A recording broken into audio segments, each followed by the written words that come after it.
আমি খুব ভাগ্যবান যে আমার পাশে যিনি আছেন আনোয়ারুজ্জামান চৌধুরী সাহেব, আজকে বিরাট আয়োজনটা করেছেন।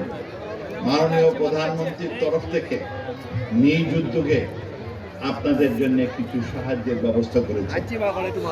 আমি খুব ভাগ্যবান যে আমি যখন আমেরিকা থেকে 37.5 বছর পরে বাংলাদেশে ফিরে আসি, তখন এই মাঠেই আমি নেমেছিলাম।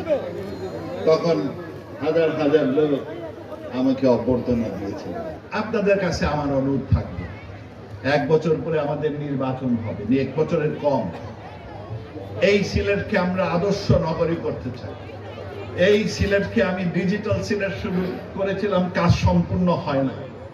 আমি চাই সিলেট শহর একটা দৃষ্টিনন্দন সুন্দর শহর হবে। আমাদের আনোয়ারুজ্জামান চৌধুরী সাহেব লন্ডনে বহুদিন ছিলেন, ওনার মতো কর্মা লোক আমি খুব কম দেখেছি। এই ধরনের ভালো অর্গানাইজার আমি খুব কম দেখেছি। মাননীয় প্রধানমন্ত্রী ওনাকে বলেছেন এলাকায় গিয়ে কাজ করেন। আরো নেতৃবৃন্দ আছেন যারা এখনো ক্যান্ডিডেট, বাট ইনশাআল্লাহ যে ওনার কর্মক্ষমতা, ওনাকে আপনারা যদি চান, তাহলে উনি যদি আপনাদের নগর পিতা হন, আমি আপনার আশ্বাস দিতে পারি যে হি ইজ এ ডুয়ার। উনি কাজ করতে জানেন, উনি কাজ করতে জানেন। সুতরাং সেটা বিবেচনা করবেন।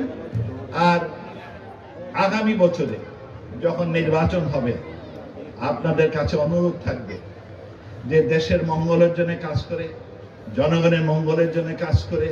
এখন হরতাল ধর্মঘট নাই, এখন বাচ্চা স্কুলে যেতে পারে, এখন জায়গায় জায়গায় স্কুল হচ্ছে, এখন খাদ্যের ঘাটতি এত নাই।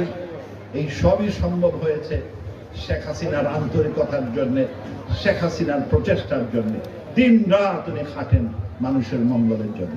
সেই কথা বিবেচনা করে আপনারা নৌকা মার্কায় ভোট দিবেন। নৌকা মার্কায় ভোট দিলে আপনাদের মঙ্গল, দেশের মঙ্গল, সিলেটের মঙ্গল। ইনশাআল্লাহ আপনারা নৌকা মার্কায় ভোট দিবেন। দিলে 2 হাত তুলে দেখেন। আলহামদুলিল্লাহ, থ্যাংক ইউ, অসংখ্য ধন্যবাদ। জয় বাংলা, জয় বঙ্গবন্ধু।